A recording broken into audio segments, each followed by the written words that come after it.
அனைவருக்கும் அன்பான வணக்கம். இந்த நிகழ்ச்சியில் நாம் இந்த 2024ஆம் ஆண்டின் தமிழ் மாதமான மாசி மாத ராசி பலன்களை பார்க்கலாம். நிகழும் ஸ்ரீ மங்களகரமான சோபகிருது வருடம் மாசி மாதம் 13/2/2024 செவ்வாய்க்கிழமை வளர்பிறை சதுர்த்தி, உத்திரட்டாதி நட்சத்திரம், அமிர்த யோகம், சதுர்த்தி விரதம் கூடிய நாளில் இந்த சோபகிருது ஆண்டின் 11வது மாதமான மாசி மாதம் பிறக்கின்றது. இந்த மாத தொடக்கத்தில் கிரகங்களின் சஞ்சாரத்தை பார்த்தால் மேஷத்தில் குரு பகவான், கன்னியில் கேது, மகரத்தில் செவ்வாய், புதன், சுக்கிரன், கும்பத்தில் சனியுடன் சூரியன், மீனத்தில் ராகு என இந்த மாசி மாத தொடக்கத்தில் கிரகங்கள் சஞ்சரிக்கின்றன. தமிழ் மாதங்களில் 11வது மாதம் இந்த மாசி மாதம். சூரியன் கும்பராசியில் பயணம் செய்வதால் இந்த மாதத்தை கும்ப மாதம் என்றும் அழைக்கப்படுகின்றது. கும்பராசியில் உள்ள சனி பகவானுடன் சூரியன் இணைந்து பயணம் செய்ய போகின்றார். சனி பகவானும் சூரியனும் எதிர்கிரகங்கள். இந்த இரண்டு எதிர் கிரகங்களின் சேர்க்கையால் சில ராசிக்காரர்களுக்கு பல மாற்றங்கள் நடைபெற இருக்கின்றது. சூரிய பகவான் பிப்ரவரி 13ஆம் தேதி மகர ராசியிலிருந்து கும்பராசிக்கு பெயர்ச்சியாக உள்ளார். அதோடு அங்கு ஏற்கனவே ஜென்மசனியாக ஆட்சி அதிபதியாக சஞ்சரித்து வருகின்றார் சனி பகவான். சூரியனின் புதல்வன் சனி என்றாலும் அவர் பிறந்ததிலிருந்து நிலவும் சில சர்ச்சைகளால் இருவரின் உறவு மோசமானதாக அமைந்துவிட்டது. இருந்தாலும் ஒருவர் லட்சியத்தை நிர்ணயிக்கவும் அதை செய்து முடிக்கக்கூடிய எண்ணத்தை தரக்கூடியவர் சூரியன். அதை செய்து முடிக்கக்கூடிய உந்துதலை தருபவர் செவ்வாய். ஆனால் எந்த ஒரு செயலையும் செய்து முடிக்கும் மனநிலை, நல்ல வேலை செய்யக்கூடிய மனநிலையை தரக்கூடியவர் சனி பகவான். சனி பகவான் ஜாதகத்தில் சாதகமாக அமைந்துவிட்டால் அவர் நல்ல வேலை, தொழில் என செய்து சிறப்பாக பொருள் ஈட்ட செய்வார். மாசி மாதம் என்பது வழிபாட்டுக்குரிய மாதம். மாசி மாதம் என்பது புதிய கலைகளையும் கல்விகளையும் கற்க தொடங்கும் மாதம். மாசி மாதத்தின் 30 நாட்களுமே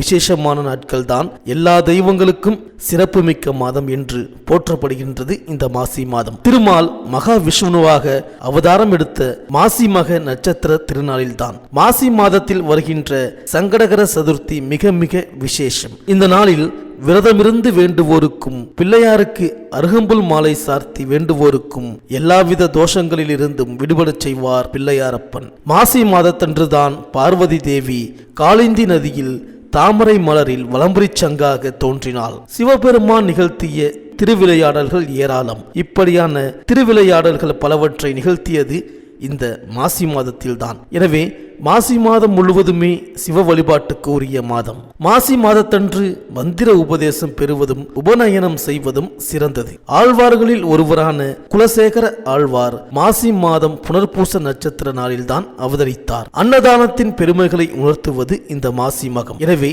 மாசி மாதத்திலும் மற்ற அனைத்து மாதங்களிலும் எல்லா நாளிலும் நம்மால் முடிந்த அளவுக்கு அன்னதானம் செய்வது விசேஷம். இது 3 மடங்கு பலன்களை தரும். அப்பனுக்கு பாடம் சொன்ன சுப்பையா என்கின்றோம். மாசி மாத பூச நட்சத்திர தினத்தில்தான் முருகப்பெருமான் சுவாமி மலையில் தன் தந்தை சிவபெருமானுக்கு உபதேசம் செய்தார். மாதந்தோறும் வருகின்ற ஏகாதேசியே சிறப்புமிக்கதுதான். அதே போல மாசி மாதத்தில் வருகின்ற ஏகாதேசியில் விரதம் இருப்பது மகா புண்ணியம், சகல தோஷங்களையும் போக்கும். பிரம்மஹத்தி போன்ற பெரும் பாவங்களை போக்கி பேய்க்கும் நற்கதி கொடுக்கும். இரு ஏகாதேசிகள் வருவது இந்த மாசி மாதத்தில் தான். உயர் படிப்பு படிக்க விரும்புபவர்கள், ஆராய்ச்சி செய்ய விரும்புபவர்கள் மாசி மக நாளில் அவற்றை தொடங்கினால் அதில் சிறந்து விளங்கலாம். அந்த துறைகளில் எடுத்துக்கொண்ட கல்வியில் மிகப்பெரிய உச்சம் தொடலாம். ஆத்மார்த்தமாக ஈடுபடுங்கள், உங்கள் பிரச்சனைகள் அனைத்தும் நிறைவேறும். இந்த மாசி மாதத்தில் கிரகங்களின் பெயர்ச்சியை பார்த்தால் மாசி 1ஆம் தேதி சுக்கிரன் மகர ராசிக்கு பெயர்ச்சியாகின்றார். மாசி 1ஆம் தேதி புதன் கும்பராசிக்கு பெயர்ச்சியாகின்றார். மாசி 19ஆம் தேதி புதன் மீனராசிக்கு பெயர்ச்சியாகின்றார். மாசி 25ஆம் தேதி சுக்கிரன் கும்பராசிக்கு பெயர்ச்சியாகின்றார். இந்த கிரகங்களின் சஞ்சாரம் மற்றும் மாற்றத்தினால் உங்கள் ராசிக்கு என்னென்ன பலன்கள் கிடைக்கப் போகின்றது, நீங்கள் செய்ய வேண்டிய பரிகாரங்கள் என்ன என்று இந்த வீடியோவில் பார்க்கலாம். செவ்வாய் பகவானை ராசிநாதனாகவும் அஸ்வினி, பரணி, கார்த்திகை 1ஆம் பாதம் வரை பிறந்த மேஷராசி அன்பர்களே, இந்த மாசி மாத கிரக நிலைகளை ஆராய்ந்து பார்க்கும் பொழுது உங்கள் ராசிக்கு ஜென்ம குரு நடைபெறுகின்றது. தற்சமயம் விரயஸ்தானத்தில் ராகு பகவான் அமர்ந்திருக்கின்றார். லாபஸ்தானத்தில் சனி பகவான் அதிர்ஷ்டமான சுழற்சியில் நிற்கின்றார்.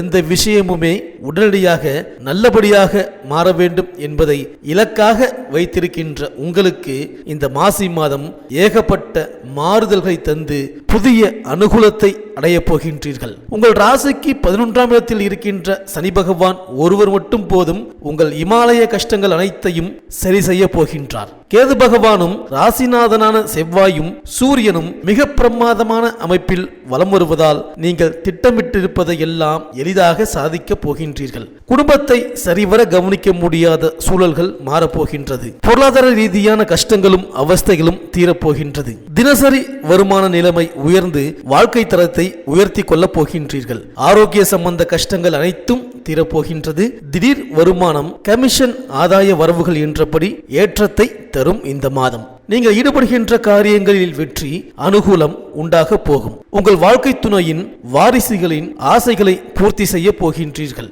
இந்த மாதம் தொடங்கி 15 தினங்கள் முடிவதற்குள் உங்களது எதிர்பார்ப்பிலும் முயற்சியிலும் மேன்மைகளை, பொருளாதார செழிப்புகளை அடைந்திருப்பீர்கள். இந்த மாதம் முழுவதும் பரணி நட்சத்திர அன்பர்கள் முதலிடத்திலும், அஸ்வினி நட்சத்திர அன்பர்கள் இந்த மாதம் தொடங்கி 8வது தினம் கடந்த பிறகு திடீர் அதிர்ஷ்டக்காரர்களாகவும் வளவரப் போகின்றீர்கள். இந்த மாதம் ஞாயிறு, செவ்வாய் மற்றும் வியாழக்கிழமைகளில் சகாய மேன்மைகள் ஏற்படும். புத்திரபாக்கிய கவலையில் உள்ள இளம் தம்பதியர்களுக்கு மாபெரும் நிம்மதி காத்திருக்கின்றது.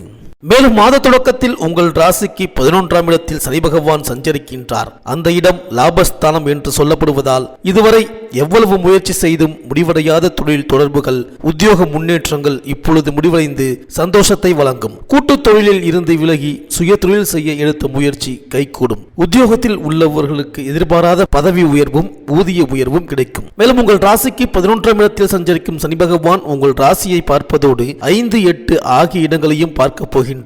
உடல் நலம், குடும்பம், புகழ், ஆரோக்கியம், பூர்வ புண்ணியம், பிள்ளைகள், பூர்வீக சொத்துக்கள், ஆயுள் விருத்தி, ஆரோக்கியம் போன்றவற்றை எல்லாம் அறிந்து கொள்ளும் விதத்தில் சனி பகவான் பார்வை பதிவதால் அதற்குரிய பலன்கள் உங்களுக்கு வந்து சேரும். ஆரோக்கிய தொல்லை வரத்தான் செய்யும். சுப விரயங்கள் அதிகரிக்கும். செல்வாக்கு மேலோங்கும். இடமாற்றம் இனிமை தரும் விதத்தில் அமையும். மேலும் சனியின் பார்வை 5இல் பதிவதால் பிள்ளைகளின் எதிர்கால முன்னேற்றம் கருதி நீங்கள் எடுத்த முயற்சிகளில் வெற்றி உண்டு. பெண் பிள்ளைகளின் சுப சடங்குகள் மற்றும் பெற்றோரின் மணிவிழா, முத்துவிழா, பவளவிழா போன்ற விழாக்கள் நடைபெறுவதற்கான வாய்ப்பும் உண்டு. பாக பிரிவினைகள் நல்லபடியாக முடியும். சனியின் பார்வை அஷ்டமஸ்தானத்தில் பதிவதால் இழப்புகளை ஈடு செய்ய புதிய வாய்ப்புகள் கைகூடி வரும். இடமாற்றம், ஊர்மாற்றம் எதிர்பாராத விதத்தில் வந்து மனதை மகிழ்விக்கும். தொழிலில் புதிய பங்குதாரர்களை சேர்த்துக் கொள்ள முன்வருவீர்கள். வீண் விரயங்கள் ஏற்படாமல் இருக்க சுப விரயங்களை மேற்கொள்வது நல்லது. குடும்பத்தில் சலசலப்புகள் ஏற்படாமல் கலகலப்பாக இருக்க விட்டு கொடுத்து செல்வது உத்தமம். மேலும் உங்கள் ராசிநாதன் செவ்வாய் சாரத்தில் தற்பொழுது சனி பகவான் சஞ்சரிப்பதால் ஆரோக்கியத்தில் கூடுதல் கவனம் செலுத்தும் சூழ்நிலை ஏற்படும். சகோதரர்களால் சில இடையூறுகள் ஏற்பட்டு அகலும். தொழில் பங்குதாரர்கள் விலகிக் கொள்வதாக சொல்லி பிரச்சனைகளை உருவாக்குவார்கள். உத்தியோகத்தில் சுதந்திரமாக செயல்பட முடியவில்லையே என்று கவலைப்படுவீர்கள். தைரியக்காரகன் செவ்வாய் உங்கள் ராசிநாதனாக இருப்பதால் எதையும் எதிர்கொள்ளும் ஆற்றல் உங்களுக்கு உண்டு. ஆயினும் இது போன்ற காலங்களில் மனக்கலக்கம் கொஞ்சம் அதிகரிக்கத்தான் செய்யும். மேலும் 22/2/2024 முதல் ராகு சாரத்தில் சனி சஞ்சரிக்கும் பொழுது அதிர்ஷ்ட வாய்ப்புகள் அரங்கேறும். திட்டமிட்ட பணிகளை சிறப்பாக செய்து முடிப்பீர்கள். திடீர் முன்னேற்றம் வந்து சேரும். உத்தியோகத்தில் உள்ளவர்களுக்கு தற்காலிக பணி நிரந்தர பணியாக மாறும். வர்த்தகம் சார்ந்த முயற்சிகளில் வெற்றி கிடைக்கும். வரன்கள் வாசல் தேடி வரும். விலகிச் சென்ற சொந்தங்கள் விரும்பி வந்து இணைவார்கள். மேலும் உங்கள் ராசிக்கு 12இல் சஞ்சரிக்கும் ராகுவால் விரயஸ்தானம் பலப்படுகின்றது. குடும்ப சுமை கூடும். கூடுதல் விரயங்கள் ஏற்படலாம். தசாபுக்தி பலம் பெற்றவர்களுக்கு பொருளாதாரம் திருப்தி தரும். செலவிற்கு ஏற்ற வரவு உண்டு. 6இல் கேது சஞ்சரிப்பதால் எதிரிகள் விலகுவார்கள். உத்தியோகத்தில் உங்கள் திறமைக்கு உரிய அங்கீகாரம் கிடைக்கும். யோக பலம் பெற்ற நாளில் சர்வசாந்தி பரிகாரங்களை செய்து கொள்வது நல்லது. மேலும் மாத தொடக்கத்தில் குரு உங்கள் ராசியிலேயே சஞ்சரிப்பது யோகம்தான். குருவின் பார்வை 5, 7, 9 ஆகிய இடங்களில் பதிவதால் பூர்வ புண்ணிய ஸ்தானம் புனிதமடைகின்றது. மாத தொடக்கம் வசந்தமாக இருக்கும். வாழ்க்கை தேவைகள் பூர்த்தியாகும். பொருளாதார நிலை உயரும். புனித பயணம் உண்டு. பிள்ளைகளின் முன்னேற்றம் கருதி நீங்கள் எடுத்த முயற்சி பலன் தரும். உறவினர்களும் நண்பர்களும் உதவியாக இருப்பார்கள்.